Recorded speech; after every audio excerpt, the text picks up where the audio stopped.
الحمد للہ وکفا وسلام علی عبادہ الذین اصطفی اما بعد۔ آج ہم نکاح کے شرعی ارکان پر گفتگو کریں گے، جو نکاح کے بنیادی اجزاء اور بنیادی حصے ہیں، اور ان کے بغیر نکاح مکمل نہیں ہوتا۔ نکاح اسلامی معاشرت کا ایک مقدس اور مضبوط ستون ہے، جس کا مقصد نسل انسانی کی بقا، عفت و پاکیزگی اور سکون قلب کا حصول ہے۔ لیکن نکاح کو شرعی طور پر درست اور قبولیت کے دائرے میں لانے کے لیے اس کے ارکان کو سمجھنا ضروری ہے۔ شرعی ارکان وہ بنیادی اجزاء ہیں جن کے بغیر نکاح کا معاہدہ شریعت کے مطابق درست نہیں ہوتا۔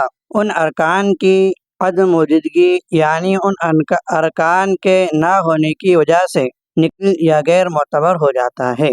اسلامی فقہ میں نکاح کے 3 بنیادی ارکان ہیں۔ نمبر 1، ایجاب یعنی پیشکش۔ ایجاب کا مطلب ہے کہ نکاح کے لیے ایک فریق کی طرف سے باقاعدہ پیشکش ہو۔ یہ پیشکش عام طور پر لڑکی کے ولی یا وکیل کی طرف سے کی جاتی ہے۔ مثال کے طور پر ولی کہے کہ میں اپنی بیٹی کا نکاح آپ سے کرتا ہوں، یا وکیل کہے، یا اسی طرح وکیل اور گواہوں کی موجودگی میں وکیل کی بات سن کر قاضی لڑکے کے سامنے کہے کہ فلاں بنت فلاں کا نکاح آپ سے ہو رہا ہے، کیا آپ کو قبول ہے؟ نمبر 2 ہے قبول یعنی رضامندی۔ قبولیت اس وقت ہوتی ہے جب دوسرا فریق پیشکش کو قبول کرے۔ یہ عموماً لڑکے کی طرف سے ہوتا ہے۔ مثال کے طور پر لڑکا کہے کہ میں نے اس نکاح کو قبول کیا، یا میں نے اس کو نکاح میں قبول کیا۔ اور نمبر 3 ولی یعنی سرپرست۔ ولی نکاح کے شرعی ارکان میں شامل ہیں۔ خاص طور پر لڑکی کے لیے ولی کا کام یہ ہے کہ وہ لڑکی کے حق میں مناسب فیصلہ کرے اور نکاح کے لیے رضامندی ظاہر کرے۔ قرآن مجید میں ہے وَأَنكِحُوا الْأَيَامَ مِنكُمْ، ترجمہ اور اپنے میں سے بغیر شوہر والی عورتوں کا نکاح کر دو۔ اور اسی طرح رسول اللہ صلی اللہ علیہ وسلم نے ارشاد فرمایا لا نکاح الا بولی وشاہدی عدل، کہ ولی اور 2 عادل گواہوں کے بغیر نکاح نہیں ہوتا۔ اور حدیث میں یہ بھی ہے کہ ایما امرأۃ نکحت بغیر اذن ولیہا فنکاحها باطل، کہ جو عورت ولی کی اجازت کے بغیر نکاح کرے اس کا نکاح باطل ہے۔ اور 4تھی شرط ہے گواہوں کی موجودگی۔ نکاح کے لیے 2 عادل مسلمان گواہوں کی موجودگی شرط ہے۔ حدیث میں ہے لا نکاح الا بولی وشاہدی عدل، کہ ولی اور 2 عادل گواہوں کے بغیر نکاح نہیں ہوتا۔ گواہی صرف معاملے نکاح کے لیے شرط ہے، کسی اور معاملے کے لیے مثلا خرید و فروخت وغیرہ کے لیے گواہی شرط نہیں، یعنی معاملات بغیر گواہی کے بھی درست ہو جاتے ہیں۔ نکاح میں گواہی کے شرط ہونے کی مصلحت ظاہر ہے کہ اگر نکاح میں گواہی شرط نہ ہوتی تو زنا میں اور نکاح میں کوئی فرق نہ ہوتا، اور جن خرابیوں کے سبب سے شریعت نے زنا کی ممانعت فرمائی ہے وہ بدستور قائم رہتی، اور زنا کا حرام ہونا بے فائدہ ہو جاتا۔ کہ نکاح کی عظمت اور شان ظاہر کرنا بھی شریعت کو مقصود ہے، اور نکاح کی گواہی میں 9 باتیں شرط ہیں۔ نمبر 1، 2 گواہ ہو۔ ایک گواہ کے سامنے اگر حجاب ہو اور دوسرے کے سامنے قبول کی جائے تو صحیح نہیں، بلکہ دونوں گواہوں کے سامنے ہو۔ نمبر 2 گواہ مرد ہو یا ایک مرد ہو اور 2 عورتیں ہو۔ نمبر 3 دونوں گواہ عقل مند ہو، جنون مست بے ہوش کی گواہی کافی نہیں۔ اور نمبر 4 دونوں گواہ بالغ ہو، نابالغ بچوں کی گواہی کافی نہیں اگرچہ بچے سمجھدار ہو۔ نمبر 5 دونوں گواہ مسلمان ہو، کافر کی گواہی کافی نہیں۔ مسلمانوں کی گواہی ہر حال میں کافی ہے، خواہ وہ پرہیزگار ہو یا فاسق ہو، ان کا فسق کھلا ہوا ہو یا چھپا ہوا۔ گواہوں کا بینا ہونا یعنی ان کا دیکھنے والا ہونا، یا زوجین یعنی میاں بیوی کا رشتہ دار ہونا شرط نہیں۔ اندھوں کی گواہی اور زوجین کے رشتہ داروں کی گواہی خواہ ان کے بیٹے ہی کیوں نہ ہو کافی ہے۔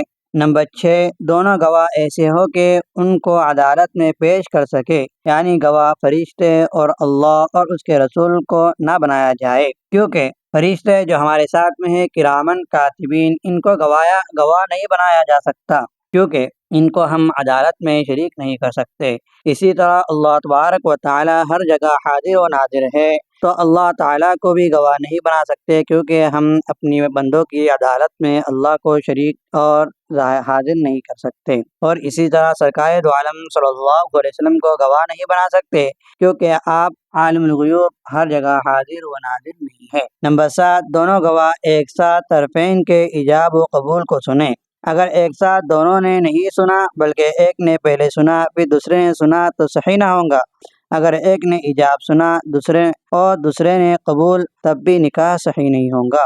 یعنی دونوں گواہ ایجاب و قبول کو ساتھ میں سنیں۔ اگر گواہ بہرے ہو تو نکاح نہ ہوگا، لیکن ایجاب و قبول کرنے والے گونگے ہو اور اشارے سے ایجاب و قبول کرے اور بہرے گواہ اس اشارے کو سمجھ لے تو نکاح ہو جائے گا۔ نمبر 8، دونوں گواہ ایجاب و قبول کے الفاظ سن کر یہ سمجھ لے کہ نکاح ہو رہا ہے، گو ان الفاظ کے معنی وہ نہ سمجھتے ہو۔ مثلا اگر کوئی عربی کے اندر ایجاب و قبول کرے اور گواہ ان کو سمجھ لے تو نکاح ہو جائے گا۔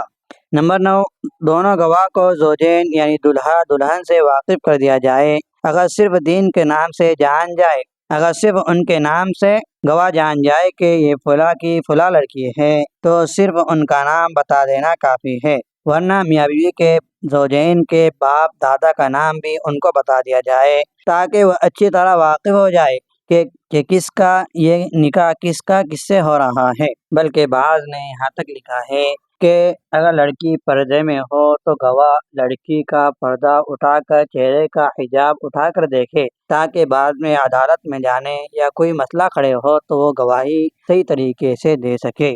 اوپر جو مسئلہ بیان کیا گیا کہ نکاح میں گواہ فاسق اور رشتہ دار کی گواہی نکاح میں کافی ہے، اس کا مطلب یہ ہے کہ نکاح صحیح ہو جائے گا، یعنی ان گواہوں کی فاسق بدکار گنہگار گواہوں کی گواہی سے اور رشتہ دار کی گواہی سے نکاح صحیح ہو جائے گا، اور اللہ تعالیٰ کے نزدیک میاں بیوی زنا کے مرتکب نہ ہوں گے۔ لیکن اس کا یہ مطلب نہیں کہ عدالت میں ان کی گواہی معتبر ہوں گی۔ عدالت میں تو اسی کی گواہی معتبر ہوں گی جس میں تمام شرائط شہادت کی پائے جائے، یعنی گواہی دینے کی تمام شرائط پائے جائے۔ جیسا کہ گواہی دینے کی شرائط میں یہ ہے کہ گواہ دعویٰ کرنے والے مدعی کے رشتہ دار نہ ہو، اور دوسرا کہ گواہ فاسق نہ ہو۔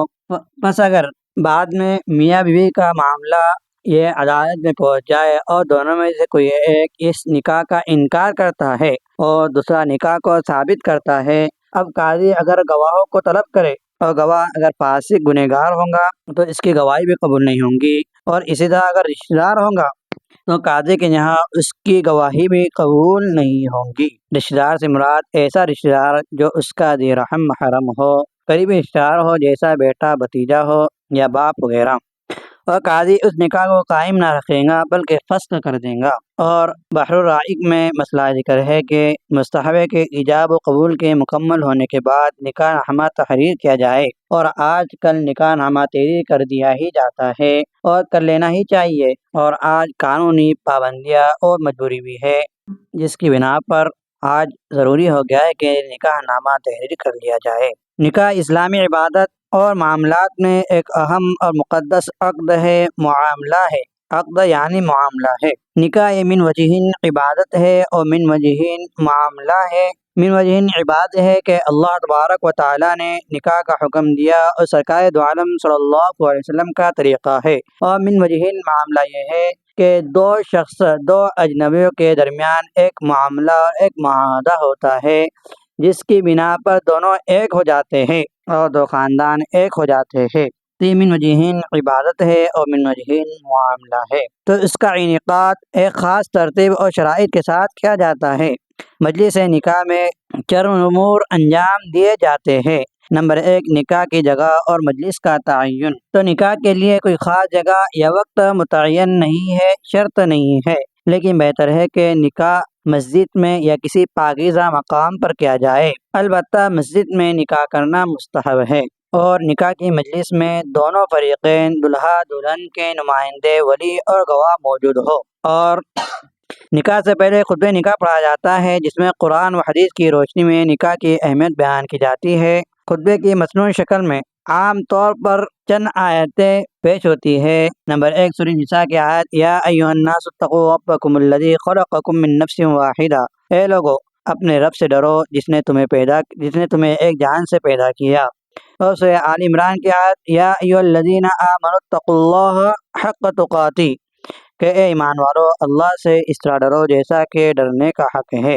اور سورہ احزاب کی آیت یا ایھا الذین آمنوا اتقوا اللہ وقولوا قولا سدیدا، اے ایمان والو اللہ سے ڈرو اور سیدھی بات کہو۔ خطبے کے بعد اللہ کی حمد و ثنا اور نبی پر درود بھیجنا مستحب ہے۔ اب اس کے بعد دلہا یا دلہن کا ولی نکاح کے الفاظ کہتا ہے، جیسے کہتا ہے کہ میں نے اپنی بیٹی کو فلاں ابن فلاں کو آپ کے نکاح میں فلاں مہر کے ساتھ دیا ہے، کیا آپ کو قبول ہے؟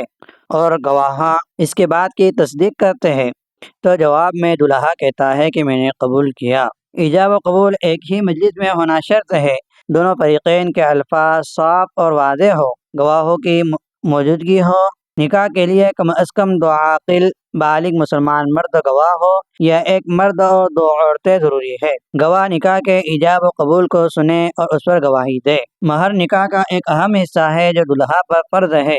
مہر کی مقدار مجلس نکاح میں طے کی جاتی ہے، پختہ کی جاتی ہے اور ایجاب و قبول کے وقت ذکر کیا جاتا ہے۔ مہر 2 طرح سے ہوتا ہے، ایک مہر معجل فوری مہر جو فوراً مجلس نکاح میں ادا کر دیا جاتا ہے یا پیشگی ادا کر دیا جاتا ہے، اور دوسرا مہر مؤجل یعنی دیر سے ادھار سے ادا کیا جاتا ہے۔ انشاءاللہ تعالی ہم مہر کے متعلق مستقل ایک سبق کے اندر پڑھیں گے، اور نکاح کے مکمل ہونے کے بعد دلہا دلہن کو یہ دعا دینا مسنون ہے، بارک اللہ لک وبارک علیک وجمع بینکما فی خیر، کہ اللہ تمہارے لیے برکت کرے، تم پر برکت نازل فرمائے اور تم دونوں کو بھلائی میں جمع کرے۔ مجلس نکاح میں غیر اسلامی رسومات جیسے موسیقی، غیر شرعی اختلاط یا دکھاوا، اس سے بچنا ضروری ہے۔ اسی طرح نکاح کے بعد دلہے کا کھڑے ہو کر سلام کرنا بدعت ہے۔ مفتی جعفر ملی صاحب نے اپنی کتاب المسائل المہمہ میں اس بات کو ذکر کیا ہے اور بدعت لکھا ہے۔ اسی طرح انہوں نے نکاح کے بعد کے جو گلے ملے جاتے ہیں اس کو بھی بدعت میں شمار کیا ہے، یعنی لوگ آج کل اسے ضروری اور نکاح کے معاملے کے اندر نکاح کی سنت میں ایک سنت قرار دینے لگے ہیں، جس کی بنا پر بدعت قرار دیا گیا ہے۔ نکاح کو سادگی سے اور شریعت کے دائرے میں انجام دینا افضل ہے۔ مہر نکاح کا لازمی حصہ ہے جو شوہر کی طرف سے بیوی کو دیا جاتا ہے۔ قرآن مجید میں ہے وَآتُوا النِّسَاءَ صَدُقَاتِهِنَّ نِحْلَةً، اور عورتوں کو ان کا حق مہر خوشی سے دے دو۔ نکاح کے لیے 2 فریقوں کی رضامندی ضروری ہے، یعنی لڑکا لڑکی دونوں کی رضامندی ضروری ہے، کہ حدیث شریف میں ہے کہ الثیب احق بنفسها من ولیها والبکر تستأذن، بیوہ عورت خود اپنے نکاح کا زیادہ حق رکھتی ہے اور کنواری سے اجازت لی جائے۔ نکاح کے طویل وقفے کے نقصانات بھی ہے کہ اگر نکاح کے ارکان میں تاخیر کی جائے تو نوجوان نسل گناہوں کی طرف راغب ہو سکتی ہے، اور نکاح کو جلدی اور آسانی سے مکمل کرنا سنت نبوی ہے۔ نکاح ایک مقدس عقد ہے جو شریعت کے اصولوں پر مبنی ہے۔ مجلس نکاح میں ایجاب و قبول، گواہوں کی موجودگی، مہر کی تعیین اور دعائیں نکاح کو مکمل کرتی ہے۔ شریعت کے مطابق نکاح کو آسان اور سادہ بنایا گیا ہے تاکہ معاشرے میں پاکیزگی اور برکت پیدا ہو۔ نکاح اسلامی تعلیمات کا ایک اہم حصہ ہے اور اس کے ارکان کی پابندی نکاح کو شرعی حدود میں رکھتی ہے۔ ہمیں نکاح کے معاملات میں آسانی پیدا کرنی چاہیے اور شریعت کے مطابق نکاح کو انجام دینا چاہیے تاکہ خاندان اور معاشرے میں برکت اور سکون پیدا ہو۔ اللہ تعالی ہمیں نکاح کے احکام پر عمل کرنے کی توفیق عطا فرمائے، آمین یا رب العالمین۔